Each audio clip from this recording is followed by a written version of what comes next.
What if I told you that the biggest AI boom in history could either make people millionaires or wipe out billions of dollars? Is the AI stock market about to crash, or is this just the beginning? Let's find out. Artificial intelligence has become the hottest investment trend in the world. Companies building AI chips, software, and tools have seen their stock prices rise dramatically. Many investors believe AI will transform every industry, from healthcare to banking and education. But history teaches us something important. In the past, we saw the dot-com bubble in the late 1990s. Internet companies skyrocketed in value, but many later collapsed because their prices had grown much faster than their actual profit. Today, some experts wonder if AI stocks are following a similar path. The difference is that many leading AI companies are already generating real revenue and real profits.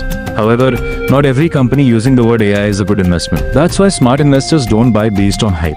They look at a company's earnings, growth, and long-term business potential. Remember, great technology doesn't always mean a great stock at any price. So, will the AI stock bubble burst? No one knows for sure. But one thing is certain, investors who stay informed and avoid emotional decisions usually have a better chance of long-term success. If you enjoy simple finance videos, subscribe for more investing tips and money facts. इस script का number निकाल के बस script लिखो.